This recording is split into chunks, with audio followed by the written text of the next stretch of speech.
आणि आपला avocado toast ready आहे. ह्याचे आता बऱ्यापैकी फ्लॉप करून झालं. ह्याच्यामध्ये फक्त आपल्याला दूध ऍड करायचं आहे.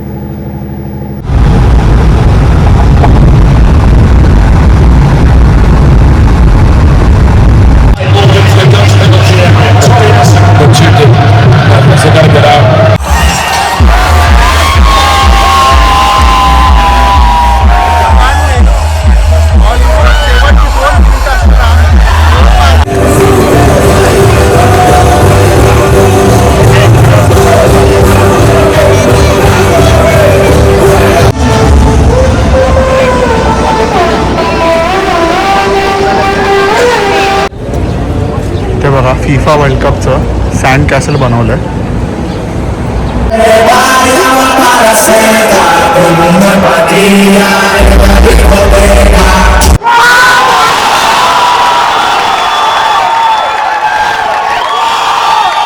शुभ सकाळ, श्री स्वामी समर्थ सर्वांना आणि स्वागत आहे तुमचं पुन्हा आपल्या नवीन ब्लॉगमध्ये. आजचा दिवस माझा आज काय विशेष असं काही नाही आहे, वीकेंड आहे. विचार केला थोडं लवकर उठून नाश्ता वगैरे करून घेऊया. सो नाश्त्याला आता मी आवोकाडो टोस्ट आणि कॉफी बनवणार आहे. आणि बाकीचं दिवसाचा आराखडा म्हटलं तर असा विचार करतो आहे की आता फिफा वर्ल्ड कप चालू झालं आहे. तुम्हाला ज्यांना कोणाला फिफा वर्ल्ड कप आवडत असेल कमेंट करा. आणि ते न्यू जर्सीमध्येच आहे स्टेडियम जवळपास. सो आता इथे मेयरने, न्यूयॉर्कच्या मेयरने, न्यू जर्सीच्या मेयरने बरेचसे असे स्क्रीनिंग्स ठेवले आहेत. त्यामुळे फॅन क्लब्स आहेत, तिथे जायचा विचार आहे. बघूया कसा प्लॅन बनतोय. व्हिडिओ शेवटपर्यंत बघा आणि समजेलच तुम्हाला. सगळं सामान आपण घेतलेलं आहे आवोकाडो टोस्टचं, बघू शकता. वेळचं गरजेचं आहे. आणि गेल्या व्हिडिओमध्ये मी जसं सांगितलं होतं मला तिखट खायला आवडतं, त्यामुळे मी मिरच्या जास्त घेतल्यात. आणि मागे आपली भारताची आणि अफगाणिस्तानची ODI मॅच चालू आहे. आता काही वेळापूर्वीच रोहित शर्माची विकेट गेली आहे. शुभमन गिलने चुकीचा कॉल दिला, पण काय करू शकतो. यासमोर एक अफगाणिस्तान बॉलर आला होता, त्यामुळे त्याला रन घेता आला नाही आणि रोहित शर्मा आऊट झाला आहे. आता ईशान किशन आणि गिल खेळत आहेत. तर आपण आता पटकन नाश्ता करून घेऊया. कॉफीचा मग पण रेडी आहे. ह्याच्या ग्लासात बनवतो मी कॉफी, गैरसमज करून घेऊ नका. त्याचं कारण मी तुम्हाला दाखवीन नंतर.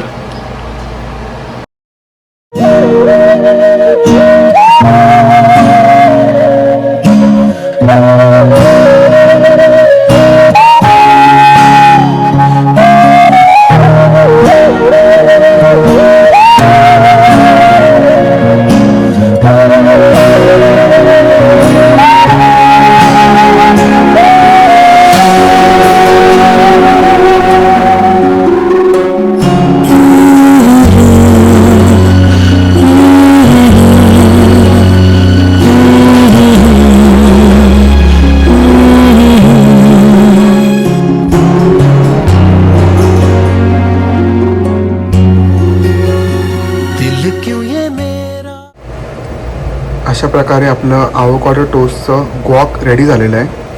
या मिश्रणाला ग्वॉक बोलतात. फार सोपं आहे बनवायला. बेसिकली काय करायचं, आपल्याला आवोकाडोचं जे फळ आहे त्याला आपण मॅश करायचं आहे. आणि याच्यामध्ये मी मिरच्या चिरून टाकल्यात, मीठ टाकलं आहे चवीनुसार, काळी मिरी पावडर टाकली आहे, ओरेगानो, चिली फ्लेक्स आणि कांदा. ह्याच्यामध्ये लोक टोमॅटो पण टाकतात, पण मला टोमॅटोची काय फारशी अशी आवड नाही. म्हणून ह्याच्यात मेन इन्ग्रेडियंट जे आहे ना ते म्हणजे आहे लिंबू. त्यामुळे लिंबाने त्याला चव येते. त्यामुळे मी ऑलमोस्ट अर्धा लिंबू पिळला ह्याच्यात. आणि आता फक्त ब्रेड टोस्ट करायचे बाकी आहेत. ब्रेड टोस्ट करून झाल्यानंतर हे मिक्सचर जे आहे ते स्प्रेड करायचं ब्रेडवर आणि आपला आवोकाडो टोस्ट रेडी आहे. ही माझ्या रूममेटची टोस्टर मशीन आहे, जे मी आता आज पहिल्यांदा यूज करणार आहे. खूपच फॅन्सी आहे. ह्याच्यामधून आपण टोस्टचं लेवल सिलेक्ट करायचं आहे आणि प्रेस करायचं आहे. ब्रेड मोठे आहेत त्यामुळे काय ते मावत नाही आहेत, त्यामुळे आपल्याला दोनदा टोस्ट करायला लागतील. पण बघा याच्यावर टायमर पण आहे, पूर्ण डिजिटल आहे.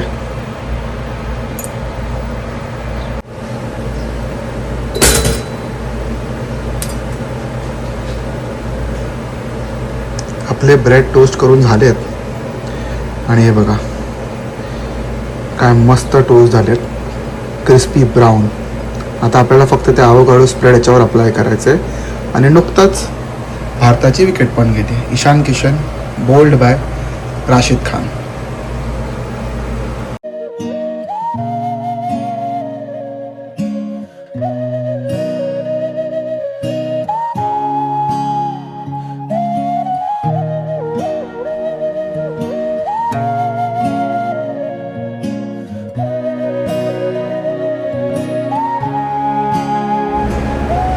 आणि आपला आवोकाडो टोस्ट रेडी आहे. ह्याच्यावर तुम्ही चीज पण ग्रेट करून टाकू शकता किंवा चीज स्लाइस पण ठेवू शकता ज्यांना चीज आवडतं. मी युजली काय ॲड करत नाही कारण ते ॲडिशनल फॅट होऊन जातं. आवोकाडो हे मुळातच हेल्दी फॅट आहे जे आपल्या लिव्हरसाठी खूप चांगलं आहे. सो एक हेल्दी ब्रेकफास्ट ऑप्शन आहे. आता लगेचच कॉफी बनवून घेऊया. मला पर्सनली नेसकॅफे खूप आवडते. आपण नेसकॅफे कॉफी घेतली जशी मी म्हटलं. हा बिअरचा ग्लास आहे पण मी कॉफीसाठी वापरतो. याचं कारण तुम्हाला लवकरच समजेल. कॉफी पावडर थोडंसं पाणी गरम करत ठेवलं आहे आणि त्यात आपण आता साखरेची कॉफी नाही आता गुळाची कॉफी बनवणार आहोत. मला काय फारशी गोड कॉफी आवडत नाही, कडूच कॉफी आवडते, त्यामुळे आपण गोड फार कमी टाकणार आहोत.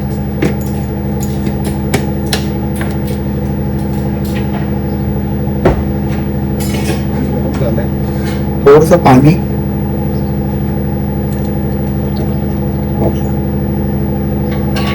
खरी गंमत आता ही आहे. हा आपला कॉफीचा मग किंवा जार म्हणा. आणि ही machine basically milk frothing machine आहे. आणि कोविडच्या काळात आपण सगळे जे चमच्याने डालगोना कॉफी बनवतो तर ह्याच्याने ती पटकन बनली जाते. तर आता बघूया आपण मिल्क फ्रॉथिंग करून. त्याच्यामध्ये मिल्क तर काही नाही आहे सध्या तरी. मी फक्त कॉफीचा आणि जे गुळ टाकलं त्याचा फेस भरून घेणार आहे.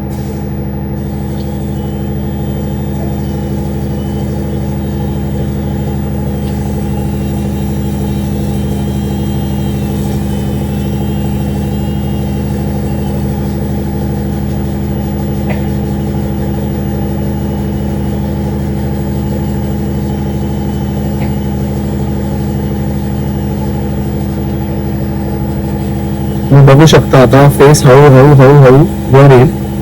हा ग्लास कॉफीसाठी वापरायचं हेच कारण आहे की कपामध्ये आपण बनवायला गेलो तर तो फेस आणि तेवढं दूध सामावत नाही. त्यामुळे आपण मोठा ग्लास घेतला पाहिजे असं मला वाटतं.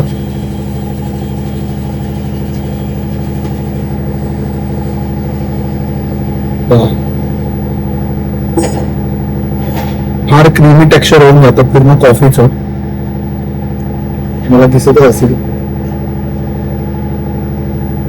या मिल्क फ्रॉथिंग मशीनने फार हेल्प होते. खूपच सोयीची आहे. आता बऱ्यापैकी फ्रॉथ करून झालं. याच्यामध्ये फक्त आपल्याला दूध ऍड करायचं आहे.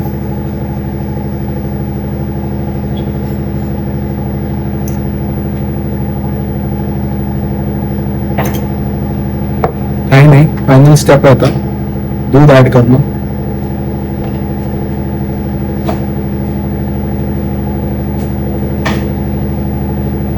जेव्हा पण मी घरी असतो किंवा बाहेर असेल तर मला कोल्ड कॉफी जास्त आवडते रादर दॅन हॉट कॉफी. आणि आता तर उन्हाळा चालू आहे त्यामुळे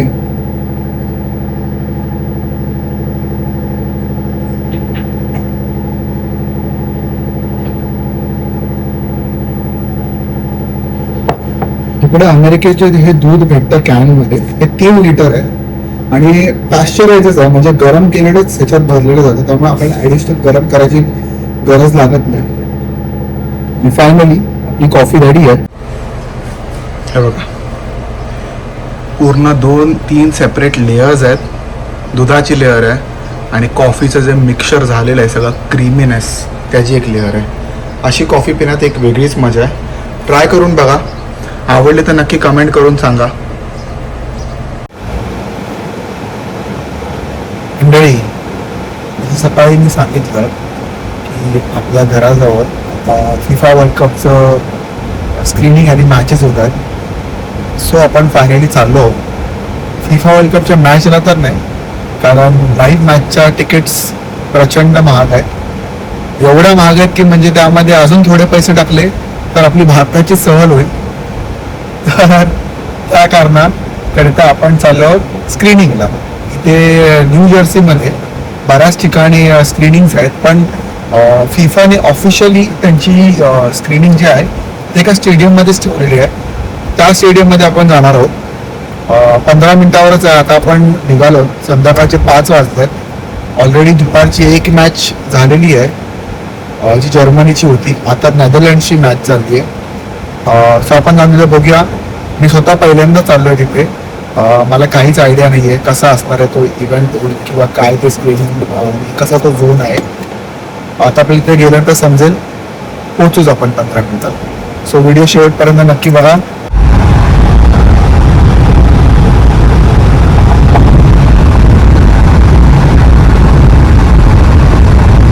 फायनली आपण पोहोचलो आहोत स्टेडियमच्या इथे. पार्किंग शोधण्यात वेळ गेला. मला स्ट्रीट पार्किंग भेटले इथे. बऱ्याच गाड्या आहेत. स्टेडियम पार्किंग आहे, पण मग परत तिथे आत बाहेर येण्यात उशीर होणार आणि वरून पेड पार्किंग आहे. आता ॲक्च्युली चार्जेस पण जास्त आहेत. सो विचार केला की स्ट्रीट पार्किंगच करून टाकावी. आणि योगायोग असा की मला भेटली पण स्ट्रीट पार्किंग. आता पोचूया चालत. इथून 10 मिनटं आहे ॲक्च्युली या स्पॉटवरून. आपल्याला ब्रिजच्या त्या साईडला जायचं आहे.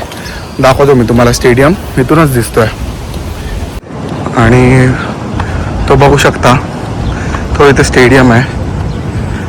इथे ॲक्च्युअल फिफा मॅचेस होत नाही आहेत. फिफा मॅचेस दुसऱ्या स्टेडियममध्ये आहे जे इथून 10 मिनटावर आहे. इथे फक्त स्क्रीनिंग होते आणि इव्हेंट्स आहेत. आता आपल्याला आत गेल्यानंतर समजेल नक्की काय आहे. इथे बरेचसे सेक्शन्स जे आहेत ते पेड पण आहेत आणि फ्री सेक्शन्स पण आहेत. तर मी जी सीट बुक केली आहे ती मिनिमलिस्टिक फी देऊन बुक केली आहे, रिझर्व केली आहे. फ्री सेक्शनमध्ये नाही आहे ती, त्या वेगळ्या सेक्शनमध्ये आहे. आता आत गेल्यानंतर समजेल डिफरन्स काय आहे त्याचा. Sort of. मला ॲक्च्युली उशीर पण झाला आहे. ऑलरेडी नेदरलँडची मॅच संपायला पण आली आहे. त्यानंतर डायरेक्ट मॅच 7 वाजताची आहे. बघा, FIFA world cup 26 New York new Jersey fan hub आणि स्पोर्ट्स इलस्ट्रेटेड स्टेडियम या स्टेडियमचं नाव आहे. आणि आपण पोहोचलो आहोत.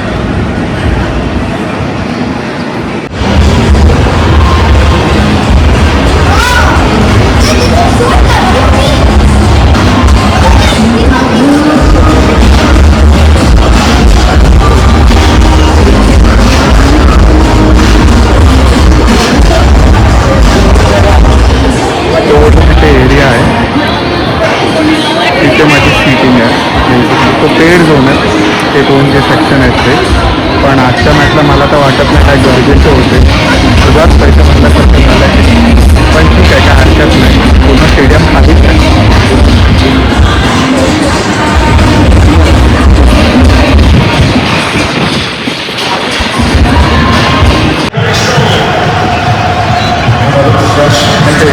मस्त आहे. स्क्रीनिंगसाठी परफेक्ट आहे. फक्त लोक कमी आहेत म्हणून.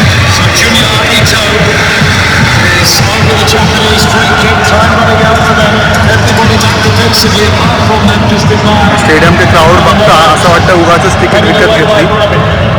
सगळं स्टेडियम खालीच आहे. कोणी कुठेही जात आहे. पण काय हरकत नाही.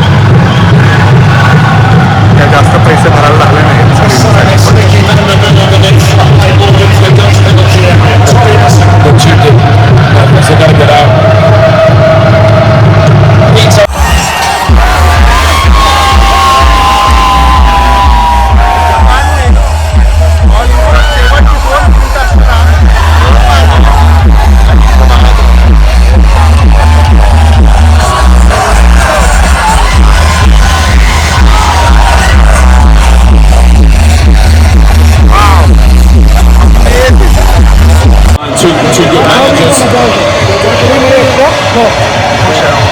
Satsu Japan now, a huge impact on the game. So 6 minutes of additional time. I'd take 66 minutes of this. It's been fantastic.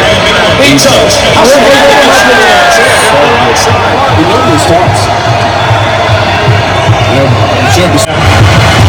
Wilson says, come on. Has he been good this second half? Terrific, great game. They're proper around each other. And that's full time. And I've got to say, I thoroughly enjoyed that. Virgil van Dijk, Crescencio, Somerville, the Dutch led twice. On both occasions to last moment and the goal marla.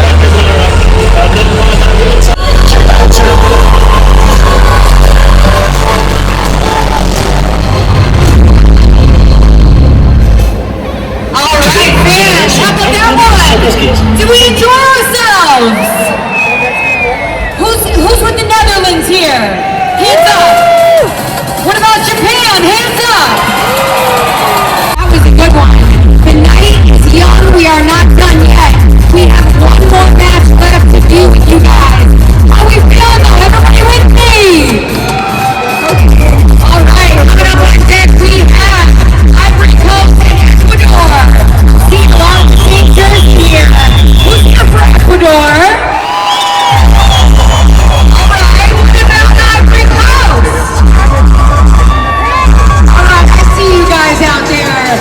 If you guys are just joining us right now, welcome to Family Day. Netherlands आणि जपानची match तर मी शेवटला येऊन बघितली. Almost म्हणजे संपताना 10 मिनटं होती, पण खूप भारी मॅच झाली. शेवटचे 2 मिनटात जपाननी इक्वल केलं स्कोअर करून. आणि आता इथे सगळा एरिया जो आहे तो फॅमिली एरिया, बाहेर इव्हेंट्स वगैरे चालले आहेत. मी तुम्हाला दाखवतो. आता नेक्स्ट मॅच इक्वेडॉरची आहे, त्यामुळे भरपूर लोक आलेली आहेत इथं ऑलरेडी.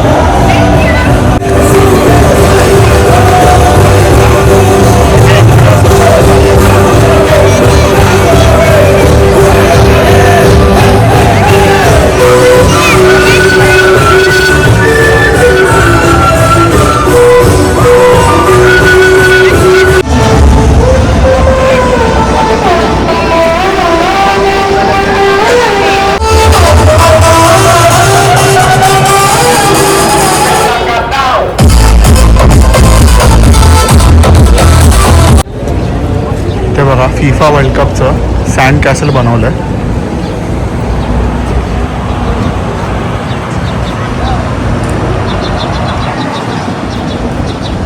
इथे तुम्ही बघितलात की किती विचारपूर्वक हे स्टेशन ठेवलं आहे. कूलिंग स्टेशन आहे, ह्याच्यामधून मिस्ट बाहेर येतं आहे. ऑलरेडी इथे उन्हाळा चालू आहे आणि गरमी प्रचंड आहे, त्यामुळे थोडं कूल ऑफ व्हायसाठी लहान मुलांसाठी किंवा कोणाला मोठ्यांसाठी पण खाली जाऊन उभं राहायचं आणि बेस्ट येणार आहे. आता शेवटची मॅच चालू होते. आता सगळी लोक खाली चालले आहेत आपापल्या सिटिंग्सवर. मी पण जाऊन बसतो. पैसे पडले तर रिझर्व सिटिंग ॲटलिस्ट उपयोग तरी करून घेतो. बाकीच्या पुढच्या सगळ्या मॅचच्या मी आता ऑलरेडी रिझर्व केल्या आहेत तिकीट. सगळ्या फ्री तिकीट्स रिझर्व केल्या आहेत, त्यामुळे काय पैसे भरायचा प्रश्न नाही. कानाला खडा आता समजला आहे की पैसे भरून काय उपयोग नाही. स्टेडियम पूर्ण खालीच आहे. आता जाऊन त्या जागेवर बसतो, मॅच चालू होईल.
मॅच चालू झाली आहे आणि आपण आपल्या सेक्शनमध्ये आलो Head coach since 2004. Used to be on this team.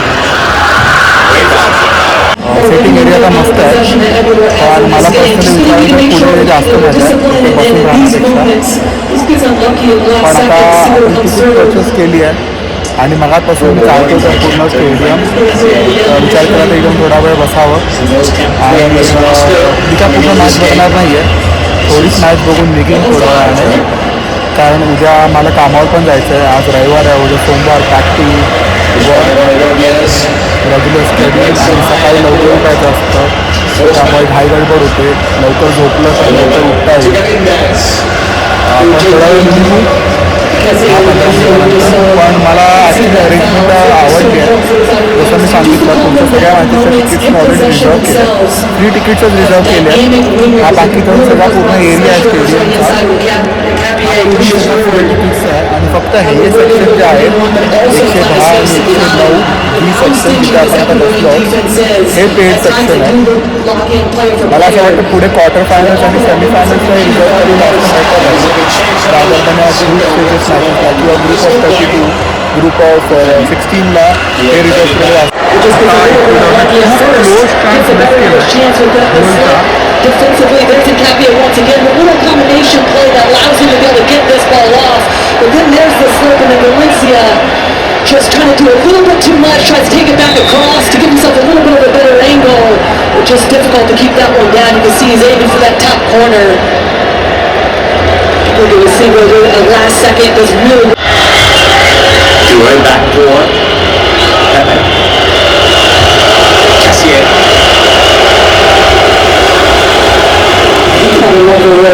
Yeah. They're huge. They're doing it every time. Yes. And we'll see if y'all या फिफाच्या मॅचेस बघून कधी कधी असं वाटतं की आपला देश भारत देश एवढा मोठा देश आहे एवढी लोक आहेत एवढी जनसंख्या आहे तरी आपण म्हणजे कित्येक वर्ष अजून क्वालिफाय करू शकलो नाही आहेत फिफा वर्ल्ड कपला काय कारण असेल टॅलेंट नाही आहे प्रॉपर स्काउटिंग नाही आहे स्पोर्ट्स फॅसिलिटीज नाही आहेत माहीत नाही पण छोट्यातले छोटे देश पण जेव्हा इथे फिफा वर्ल्ड कप खेळतात ना असं कुठेतरी वाटतं की आपला देश पण कधीतरी खेळेल आपण क्रिकेटमध्ये तर आहोत हॉकीमध्ये आहोत पुढे पण फुटबॉलमध्ये अजून आपलं काय एवढं स्थान नाही आहे आपली इंडियन फुटबॉल लीग पण होते माहीत नाही पण मला खात्री आहे की सगळ्यांनाच काही वर्षांनी आपल्या देशाला परफॉर्म करताना फिफा वर्ल्ड कपमध्ये आवडेल फायनली आपण निघालो आहोत घरी जायला मी काय पूर्ण मॅच बघितली नाही कारण संडे आहे आज आणि उद्या वर्किंग डे आहे मंडे असल्यामुळे आणि तुम्हाला तर माहिती आहे रोज सकाळी जायचं लवकर जायला लागतं आता आपल्या पुढच्या ज्या काही व्हिडिओज असतील मोस्टली सिरीजच्या त्या ह्याच असतील कारण फिफा वर्ल्ड कप चालू आहे आपल्या घराजवळच आहे जास्त लांब नाही आहे 15 मिनिटावर आहे तर मोस्टली जेवढं मला कव्हर करता येईल तेवढं करीन मी आणि तुम्हाला दाखवीन आजचा हा व्हिडिओ आपण इथेच संपूया आणि भेटूया पुढच्या व्हिडिओमध्ये तोपर्यंत श्री स्वामी समर्थ